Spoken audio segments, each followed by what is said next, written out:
नमस्ते आप सभी को। आज रुपया मूल्य का मापक या शोषण का साधन इस किताब के 7वें हिस्से में आपका स्वागत है। अभी तक के 6 हिस्सों में आपने देखा कि किस तरह से अंग्रेजी सरकार कानून बना बना करके हम लोगों को बर्बाद कर रही है और हम लोगों को नए तरीके से शोषण का एक रास्ता दे रही है, जिसमें शोषण हमारा हो रहा है और तरक्की उनकी हो रही है। उनके पास धन जमा हो रहा है, हमारे पास कागजी नोट जमा हो रहे हैं। हमने ये सोचा कि हमें देखना पड़ेगा कि आज के दौर में उन द्वारा किए गए जो षड्यंत्र हैं, उनका क्या स्टेटस है। जो इस टाइम पर काले अंग्रेज सत्ता में बैठे हैं, उनका क्या कहना है। वो जो कानून बनाने की बात करते हैं, क्या वो कानून के जरिए हमारा शोषण कर रहे हैं, हमें बर्बाद करने की योजना बना रहे हैं, बर्बाद कर चुके हैं, या अभी भविष्य में उनको बर्बाद करना है। तो उसके लिए हमने देखा कि इन्हीं की जबान से हमको पूछना पड़ेगा, या इन्हीं की जबान से हमें कहलवाना पड़ेगा कि हम जो कह रहे हैं वो सच है या झूठ है। ये एक बार पता तो चले जनता को। हम तो कहते रहेंगे, किताब लिख देंगे और आर्टिकल लिख देंगे, उससे क्या फर्क पड़ने वाला है। लेकिन यदि इस बात को सत्ता के अंदर बैठे लोगों के माध्यम से ही कहलवा दिया जाए, तो यदि ये बातें सरकार का वो विभाग या सरकार की वो एजेंसी ही मानने लग जाए कि केंद्र सरकार हमारे देश को बर्बाद करने पर लगी है, या रिजर्व बैंक ने ही हमें बर्बाद किया है, तो कहानी कुछ और हो जाएगी। इसीलिए किताब के लेखक घनश्याम वर्मा जी ने पूरा एक खाका तैयार किया और एक एक चीज जो हम पूछते हैं बैंकों से जब हम आवेदन लगाते हैं, उनकी जानकारी इकट्ठा की कि एक बार इनसे कहलवा देते हैं, फिर देखते हैं कि खेल क्या है। हम आप लोगों से कई बार चर्चा करते हैं और हमसे चर्चा करते हुए कई बार ऐसा कहते हैं लोग कि आप लोग वही पर्ची दे दीजिए। आप कहते हो कि लोन में रुपया नहीं दिया, आप कहते हो कि लोन में नोट दिए हैं और वो नोट नकली हैं, तो आप नकली नोट ही दे दीजिए। हम वो क्यों कहते हैं और किस तरह से वो चीज़ें निकल के आती है, वो इस पेज नंबर 39 के बाद आपको दिखाई देगी। ये पेज नंबर 38 जहाँ यहाँ तक का हमारा काम हो चुका है। यहाँ तक हम पिछले 6 भागों में बात कर चुके हैं। निडर इंडिया चैनल के ऊपर जो प्ले लिस्ट है, इसी जो किताब का नाम है वही प्ले लिस्ट का नाम है, रुपया मूल्य का मापक या शोषण का साधन। उसी प्ले लिस्ट में आपको पिछले 6 भाग मिल जाएंगे और आज 7वां भाग आपके सामने है। हर हफ्ते यानी कि रविवार को या शनिवार को हम लोग सुबह 10 बजे इस रुपए वाले भाग को डालते हैं, ताकि सब लोगों को पता चले कि सुबह 10 बजे का हमारा शेड्यूल किया हुआ है कि शनिवार को सुबह 10 बजे डलेगा, तो शनिवार और इतवार को काफी लोग फ्री होते हैं तो वो इनको देख सके। सूचना का अधिकार अधिनियम द्वारा पकड़ा गया रिजर्व बैंक की झूठ और रद्दोबदल, यानी कि रिजर्व बैंक का जो झूठ है वो बदला गया। की का में थोड़ा बहुत अगर आपको ग्रामेटिकल एरर दिखाई देता है तो वो आप थोड़ा सा देख लीजिएगा, क्योंकि हम लोग अभी इसमें एडिटिंग करनी है। जो इसमें एरर है उनको ठीक करना है, ग्रामर ग्रामर के मिस्टेक्स को, बाद में ये ठीक हो जाएगा। हमें सूचना के अधिकार अधिनियम द्वारा कुछ ऐसी जानकारी प्राप्त हुई जिसमें जिससे यह सिद्ध होता है कि रिजर्व बैंक और केंद्र सरकार, यहाँ भारत सरकार लिखा है, भारत सरकार नहीं, ये केंद्र सरकार है। भारत सरकार अलग है, केंद्र सरकार अलग है, ये बातें आप लोगों को पता होना चाहिए। तो केंद्र सरकार ने भारत के लोगों के साथ छल कपट और धोखा किया है। भारत सरकार किसी के साथ छल कपट या धोखा नहीं कर सकती, केंद्र सरकार करेगी। तो 2017 में सितंबर की 28 तारीख 2017 को एक सवाल पूछा कि क्या वर्तमान में बैंक नोटों का निर्गमन, मतलब इसका जो आगे बैंक नोटों जो चलन में लेकर जाना, प्रतिभूति रखकर किया जाता है। यानी बैंक नोट जो इशू किए जाते हैं वो प्रतिभूति रख के किया जाता है। प्रतिभूति मतलब गारंटी, कोई सामान गारंटी में रखा जाता है। यदि हाँ, तो कौन सी प्रतिभूति और कितनी मात्रा प्रति रुपए में रखी जाती है, इसे सूचना के रूप में प्रकट करें। ये सवाल जो है ये मैं आपको दिखाता हूं, इसको थोड़ा सा नीचे देखेंगे तो ये वाला रहा। 2017 में इसका जवाब आया और इसके जो जवाब हैं वो मैंने अभी देखा था। इससे अगले पेज पर हम देखेंगे 189 से लेकर 197 तक ये जो सवाल आज हम डिस्कस करने वाले हैं, इसकी जो आरटीआई की कॉपी है वो पेज नंबर 187 से लेकर 189 से लेकर 197 तक है। तो वो आरटीआई का पेज, यानी कि इसका मतलब है हम आगे वाले पेजेस भी इसमें कवर कर रहे हैं साथ के साथ, यानी वो जो आरटीआई वहां लगी है उसकी ये डिटेल एक्सप्लेनेशन है। तो बैंक ने 2017 में, यानी कि सितंबर में हमने दिया और नवंबर में जवाब आया बैंक द्वारा, और धारा इसने कहा कि रिजर्व बैंक का जो कानून है, यानी रिजर्व बैंक अधिनियम की धारा 33(1) में परिभाषित रूप से पात्र संपत्तियों द्वारा समर्पित है। समझे आप बात, इसको समझिएगा। ये कहता है कि रिजर्व बैंक द्वारा जारी किए गए सभी बैंक नोट भारतीय रिजर्व बैंक अधिनियम की धारा 33(1) में परिभाषित रूप में पात्र संपत्तियों द्वारा समर्थित हैं। यहां गड़बड़ हो गई। गड़बड़ क्या हो गई कि जब हम आपको ये नोट के बारे में बताते हैं, ये जब रिजर्व बैंक का ये नोट है, 500 रुपए का नोट आपके सामने है, जब हम इनके बारे में आपको बताते हैं तो यहां जो ऊपर लिखा है रिजर्व बैंक ऑफ इंडिया अंग्रेजी में, और यहां हिंदी में लिखा है केंद्रीय सरकार द्वारा प्रत्याभूत, और अंग्रेजी में लिखा है guaranteed by the central government. अब यहां लिखा है गारंटीड, हमने भी पूछा है कि प्रतिभूति क्या है, और यहां पर वो कह रहा है कि गारंटी नहीं है, समर्थित है, यानी सपोर्ट में है, ना कि गारंटी में। दोनों में दिन रात का अंतर है। नोट के ऊपर लिखा है गारंटी और रिजर्व बैंक कह रहा है समर्थन। इसको देखिएगा, अभी आगे हम देखते हैं। प्रत्येक नोट पर लिखा है केंद्रीय सरकार द्वारा प्रत्याभूत, जबकि अर्थात संपत्तियों की गारंटी, और रिजर्व बैंक का कहना है संपत्तियों द्वारा समर्थित, समर्थन और गारंटी में दिन रात का अंतर है, पूर्व पश्चिम का अंतर है। यह भारत की जनता के साथ धोखा है 1990 तक। अब इसको देखिए कितना बड़ा धोखा है ये। अगर हम 1990 तक की बात करें, 15 अक्टूबर 1990 तक रुपए में प्रति रुपया 0.11849 ग्राम शुद्ध सोने का हिसाब था। 1990 तक की बात हो रही है ये, यानी कि आज से 35 साल पहले तक 1 रुपए में इतने ग्राम सोना शुद्ध लिखा था। इसको यदि आप लोग कन्वर्ट करते हो 100 रुपए में, तो इसको कन्वर्ट कर लीजिएगा। यदि आप 100 रुपए में कन्वर्ट करते हो तो 100 रुपए में 11.8489 ग्राम शुद्ध सोना मिलता है यहां पर, यानी 1 तोले से ज्यादा। इसे खत्म करके रुपया बाजार के हवाले कर दिया गया। मैं जहां तक समझता हूं उस टाइम पर कहीं ना कहीं मनमोहन सिंह कहीं सत्ता में होगा रुपए के खेल में, क्योंकि जो एलपीजी की स्कीम थी, एलपीजी एवं गैस की बात नहीं कर रहा हूं, एलपीजी का मतलब है लिबरलाइजेशन, प्राइवेटाइजेशन, ग्लोबलाइजेशन, जो कि मनमोहन सिंह का षड्यंत्र था। आपके सामने कांग्रेस की सरकार ये बताएगी कि ग्लोबलाइजेशन से देश ने तरक्की की है। असलियत में वो ग्लोबलाइजेशन करके, यानी पूरी दुनिया के साथ में हमारा समझौता करके या उस तरह के वो संबंध स्थापित करके इस रुपए को बाजार के हवाले करना था।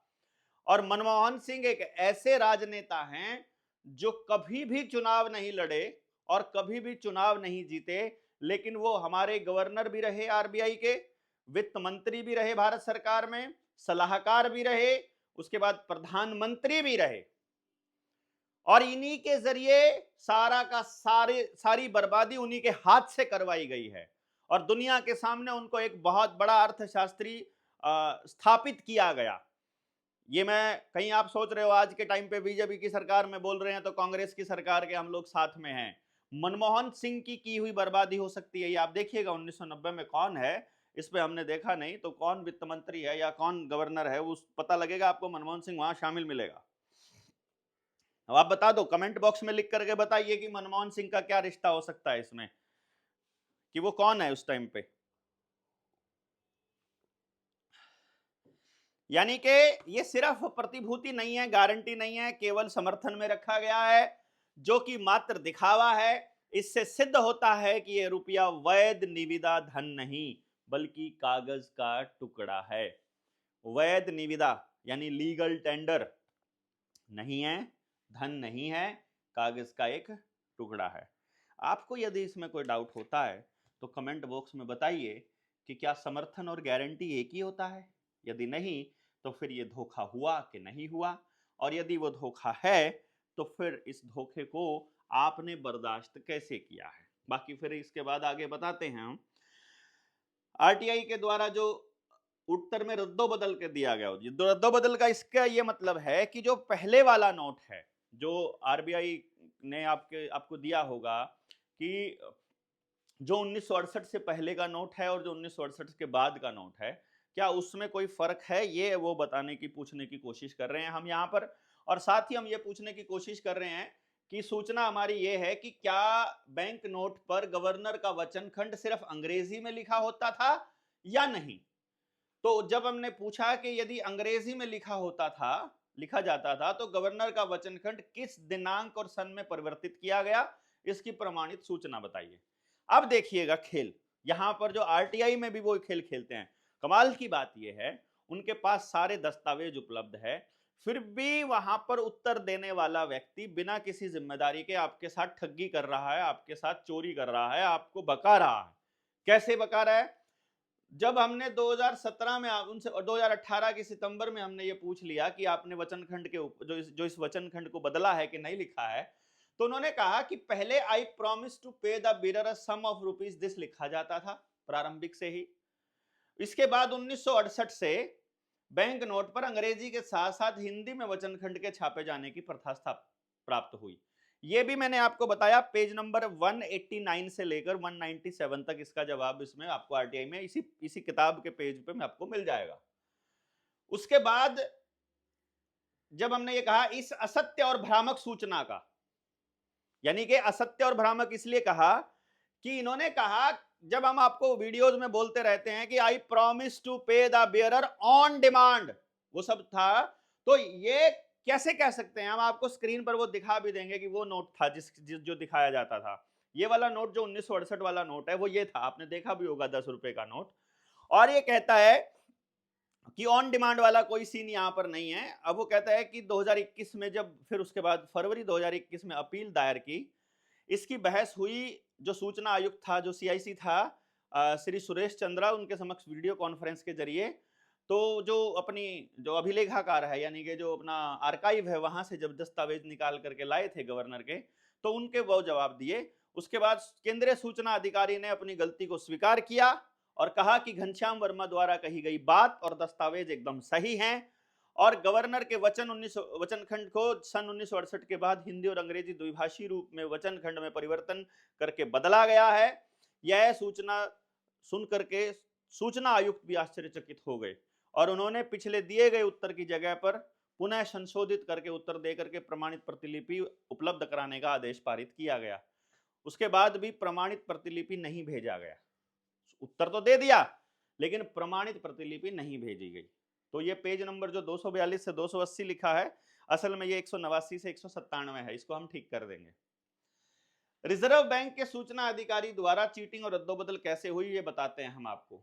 हमारा आवेदन जो कि 2018 में जब मई में जो हमने भेजा, उसमें था कि क्या ये बदला गया है अवमूल्यन, क्या भारतीय रुपए के अवमूल्यन भारत की रिजर्व बैंक के अधिनियम 1934 के अंतर्गत किया गया है। ये बार बार आप कंफ्यूज नहीं होना है।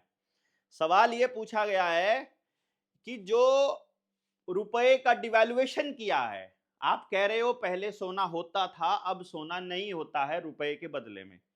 इसका मतलब आपने कोई ना कोई नियम तो फॉलो किया होगा, कोई तो ऐसी पावर आपको मिली होगी जिसके तहत आप ये सब कर सकते हैं। यदि आपको कोई पावर नहीं मिली तो कैसे? तो हमने ये पूछा है मात्र उनसे कि आपने जो ये अवमूल्यन किया है, जो आपने इसकी डिवैल्यूएशन की है, ये 1934 का जो आरबीआई एक्ट है उसके अंतर्गत किसी पावर के तहत किया गया है क्या? तो उसकी प्रमाणिक प्रतिलिपि दे दो। इसका जवाब दिया हां, आरबीआई अधिनियम की प्रस्तावना, यानी कि उन्होंने उसकी प्रस्तावना जो थी उससे, और धारा 17(3)A और 40 और 45(W) से आरबीआई को मार्केट प्रचलन के लिए शक्तियां प्राप्त हैं। अब इसको देखिएगा, बड़ा कमाल की बात क्या है। इसकी प्रमाणित प्रतिलिपि मिली तो प्रस्तावना में लिखा गया, इसकी तीसरी पंक्ति में देश के लाभार्थ चलाने के लिए भारत के लिए एक रिजर्व बैंक का गठित करना समीचीन है। जो प्रस्तावना है उसमें लिखा भारत के लिए, इसमें भारत के लिए शब्द को हटा दिया गया है, जिससे ठीक उल्टा अर्थ निकलता है। यानी जो प्रस्तावना में, अब जो प्रस्तावना आपको मिलेगी आरबीआई एक्ट की, उसमें भारत के लिए हटा दिया, देश के लाभार्थ चलाने के लिए एक रिजर्व बैंक गठित करना समीचीन, सिर्फ यही है, ये हटा दिया गया है। वैध रुपया जनता या शोषण, देश को शोषण मुक्त रखता है, जबकि अवैध रुपया जनता या देश का भयंकर शोषण करता है। ये याद रखना है आपको। आपका रुपया यदि लीगल है, यदि वैध है, तो वो शोषण से मुक्त रखेगा, यदि वो इलीगल है तो फिर वो शोषण करेगा बहुत बुरी तरह से। ये पेज नंबर 42 पे आपको मिलेगा जो प्रस्तावना की कॉपी है। ये प्रस्तावना की कॉपी इसमें किताब में जो डिजिटल वाली है उसमें बहुत साफ साफ छपी हुई है, बट प्रस्तावना आपको वैसे भी मिल जाएगी, आरबीआई के वहां पर मिल जाएगी। इस आरबीआई अधिनियम की प्रस्ताव ने देश शब्द का आशय ब्रिटेन से है, इस बात को ध्यान दीजिएगा, क्योंकि उस वक्त भारत गुलाम है। 1934 में देश जो चल रहा है वो पार्लियामेंट ऑफ इंग्लैंड के हिसाब से चल रहा है, और भारत को कभी भी इंग्लैंड ने देश नहीं कहा है, इस बात को देखिएगा। आज भी भारत ब्रिटेन का उपनिवेश है, आज भी कॉमनवेल्थ में शामिल है। भारत के संविधान में भारत को कहीं भी देश कहकर संबोधित नहीं किया गया है, भारत को लोकतांत्रिक गणराज्य कहकर संबोधित किया गया है, और हर राज्य देश के अधीन होता है।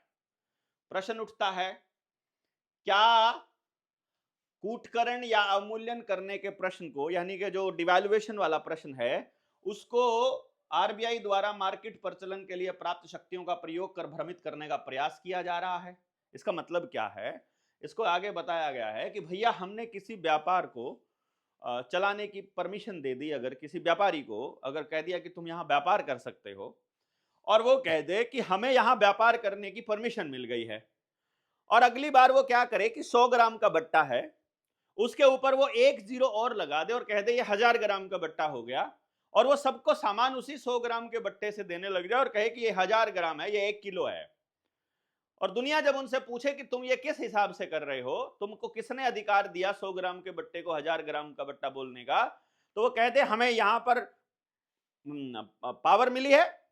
जैसे अभी नरेंद्र मोदी सत्ता में है, उस वक्त कांग्रेस में मनमोहन सिंह बैठा हुआ था, हमसे पूछे बिना कानून बना दे और कह दे कि हमें पावर मिली है कानून बनाने की। यही ठगी आपके साथ की जा रही है।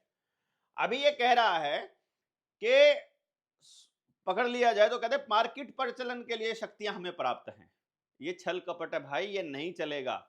इससे सिद्ध होता है कि भारतीय रिजर्व बैंक और केंद्र सरकार ने नियम और कानून का उल्लंघन कर रुपए के दस्तावेज का कूटकरण यानी कि डिवैल्यूएशन करके कानून की अवहेलना और संविधान की अवमानना की है, जो देश की जनता के साथ छल कपट धोखा लूटपाट शोषण और देश के साथ गद्दारी और विश्वासघात है या नहीं, ये आप बताइए। आप बताइए कि जब उनको पावर ही नहीं है रुपए को डिवैल्यूएट करने की और रुपए को मार्केट के हवाले करने की, जब उनको शक्तियां ही प्राप्त नहीं है, तो किस आदमी ने यह आदेश पारित किया? अगर जिसने यह आदेश पारित किया उसे वो शक्तियां प्राप्त है या नहीं, ये सवाल पूछने का है। जनता सरकार मोर्चा के गांव-गांव में जब लोग बन जाएंगे, तो जब अपना एक हम ड्राफ्ट तैयार करेंगे, तो प्रत्येक व्यक्ति अपने जिला अधिकारी से, अपने ब्लॉक समिति से, अपने सरपंच से, अपने एमएलए से, अपने पार्लियामेंट के मेंबर से और अपने एसडीओ से, अपने एसडीएम से सवाल पूछेगा, कहेगा कि हमको बताओ ये किसने दी तुमको पावर, तुमको ये सब करने की। और जब अगर सवाल का जवाब नहीं दिया गया तो उनको मानने से मना करना पड़ेगा। ये नोट हमको मानने से मना करने पड़ेंगे। नोट के बदले असली धन हमको इकट्ठे करने पड़ेंगे। असली धन हमारे पास, हमारा पशुधन, हमारी सेहत, जिसको स्वास्थ्य को सबसे बड़ा धन कहा गया, हमारा अन्न धन, हमारा श्रम धन, मेहनत, हमारी ऊर्जा जो हमारे पास हमारे पेड़ों में है, हमारे पौधों में है, जो सूरज से हमको मिलती है, हमारा परिवार, हमारा समाज, ये असल धन है। पशुधन असली धन है, अनाज असली धन है, धातु सोना असली धन है, फसलें, पानी, नेचुरल रिसोर्सेज जितने हैं, मतलब चाहे धूप हो, शुद्ध हवा हो या पानी हो, वो सब असली रिसोर्सेज हैं। कोयला असली धन है, जहां भी ऊर्जा स्टोर होती है, एल्यूमिनियम या दूसरी धातुएं, वो सब असली धन है। उनको लेकर के हमको कागज की टुकड़ियां, वो भी अवमूल्यन की हुई, पकड़ा दी जाती है। इस पे सवाल पूछना पड़ेगा हम लोगों को सरकारों से, और जब तक हम ये सवाल नहीं पूछेंगे तब तक ये लोग हमको जवाब देंगे नहीं, और जब तक ये जवाब नहीं देंगे आप समझ लीजिएगा आपके पल्ले कुछ नहीं पड़ने देंगे। ये गांधी जी का अपमान किया, क्यों किया? क्योंकि 1990 में जब इन्होंने गारंटी खत्म करके बाजार के हवाले रुपया कर दिया, बाजार के हवाले, बाजार में कौन बैठता है? बाजार में बिकने के लिए, खुद को बेचने के लिए। रुपये को खुद को बेच दिया, रुपया को वेश्या बना दिया इन लोगों ने, भारत के रुपये को। और ये कहते हैं समर्थन में, अब संपत्तियां समर्थन के रूप में रखी जाने लगी, अब गारंटी नहीं रहने लगी। उसके बाद 2015 में प्रश्न रखा कि गांधी की फोटो कब से लगा रहे हो और किसके द्वारा लगाई गई और कब तक लगाई गई, कब कब लगाई गई, ये पूछा गया। तो उन्होंने बताया फिर उसके बाद कि 96 में 100 रुपए के नोट पर लगाई, जून की 96 में, 4 जून को, 13 जून 96 को 10 रुपए के नोट पर लगाई, 14 मार्च 97 को 50 रुपए के नोट पर, 20 अक्टूबर 1997 को 500 रुपए के नोट पर, 9 अक्टूबर 2000 को 1000 रुपए के नोट पर, और 24/8/2001 को 20 रुपए के नोट पर, नवंबर 2001 को 5 रुपए वर्ग के नोट पर महात्मा गांधी की फोटो लगाई गई। अब इसमें वो सवाल आता है फिर से, इन नोटों में गवर्नर के वचन खंड में रद्दोबदल करने और केंद्रीय सरकार के गारंटी को समर्थन में कहते। इन समर्थित नोटों और अवैध नोटों पर राष्ट्रपिता महात्मा गांधी जी का फोटो लगाकर भारतीय रिजर्व बैंक और भारत सरकार ने बापू का सम्मान किया या अपमान? जिस गांधी ने अंग्रेजी सरकार उसके शोषण का विरोध किया, उसी ब्रिटिश सरकार की रिजर्व बैंक ने कूटकरित अवैध रुपए पर, यानी कि अवमूल्यन किए गए इलीगल रुपए के ऊपर गांधी का फोटो लगाया और देश का शोषण किया। इससे बड़ा गांधी का अपमान और क्या हो सकता है? और ये गांधी का अपमान किसने किया मालूम है? उसी यूपीए की सरकार ने। बड़े राजी होते हैं ना हम लोग, वो कहते हैं गांधी की विरासत लेकर के चलते हैं राहुल गांधी, बताए ना कि गांधी का अपमान इतना क्यों किया उनकी सरकार ने। भारतीय न्याय संहिता के अंदर यह कूटकरण अपराध है। अब कमाल की बात यह है, भारतीय न्याय संहिता अब बनी है, इससे पहले आईपीसी थी, इंडियन पिनल कोड, आईपीसी को बदल करके अब बीएनएस बना दिया गया है, उसमें भी कूटकरण अपराध है, और पहले भी था, अंग्रेजों ने बनाया था उस वक्त, उसमें भी अपराध था।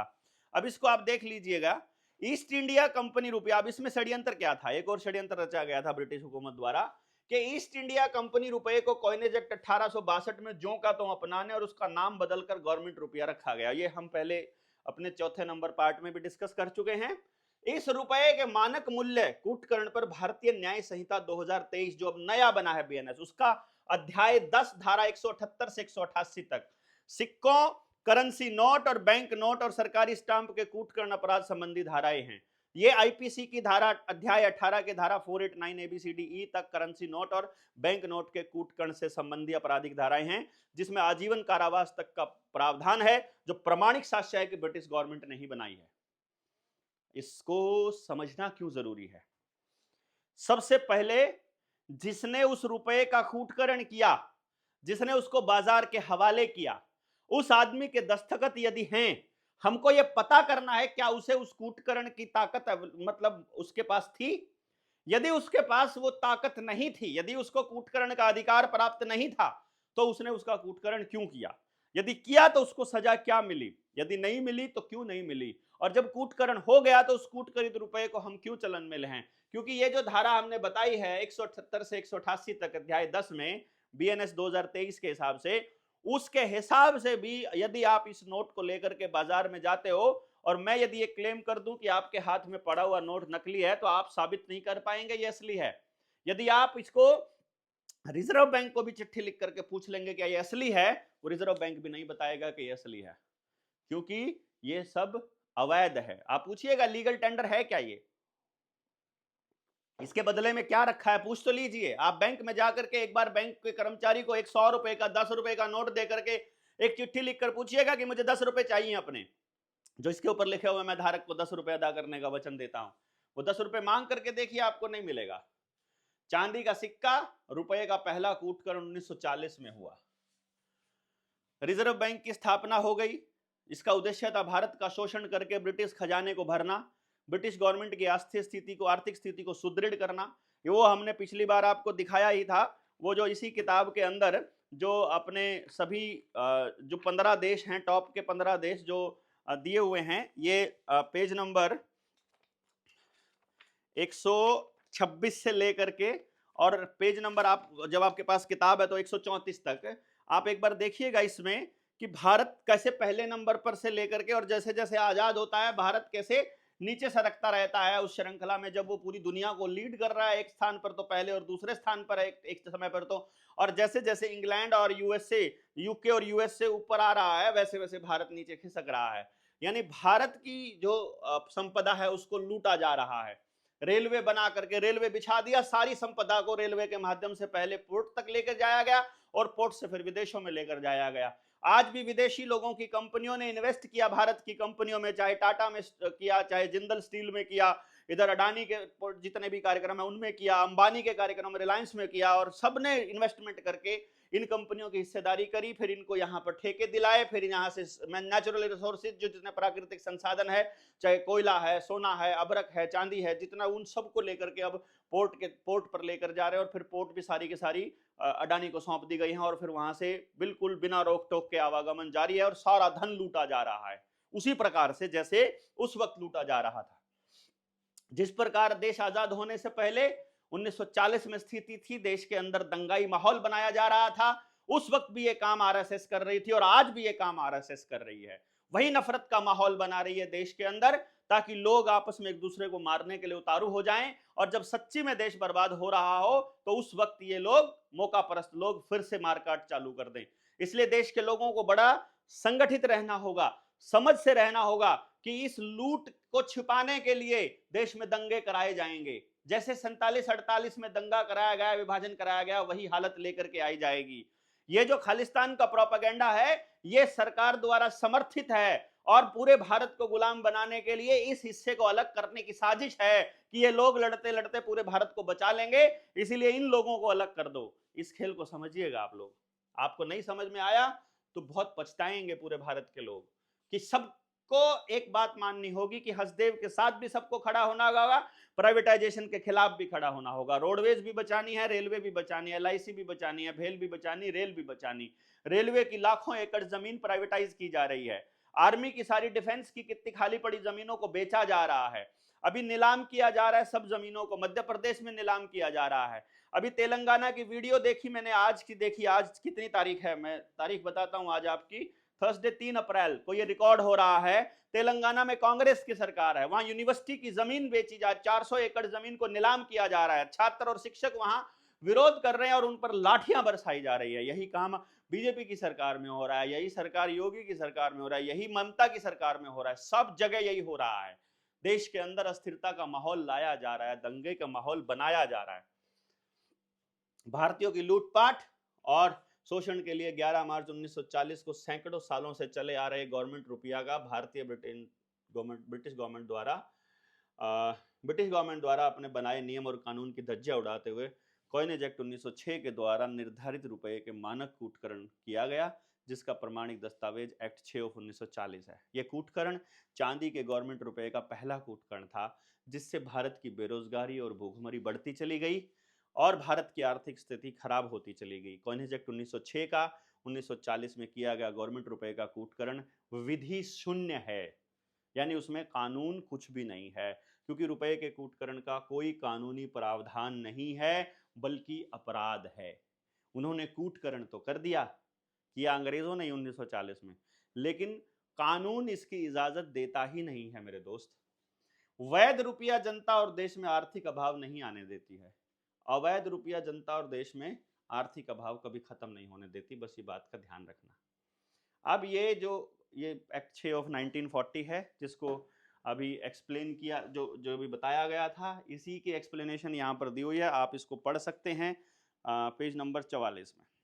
ये एक्सप्लेनेशन इसलिए दी गई है कि सिल्वर कॉइन को अब जो है वो उसकी वैल्यू को खत्म कर दिया गया है कि अब दूसरा कॉइन आ जाएगा, सिल्वर कॉइन को हम हटा रहे हैं। ये जो गेम प्लान है जिसको समझना है, यदि हमने इसे नहीं समझा तो फिर हमारे साथ में जो छल है वो लगातार होता रहेगा। अब आपके ऊपर है कि आप इस छल को किस तरह से देखते हैं। मतलब छल इन द सेंस मैं ये इसलिए बता रहा हूं, ये छल की जो परिभाषा है वो ये है कि पहली बात, जिसने भी ये कानून बनाया उसको ये कानून बनाने का अधिकार प्राप्त नहीं है।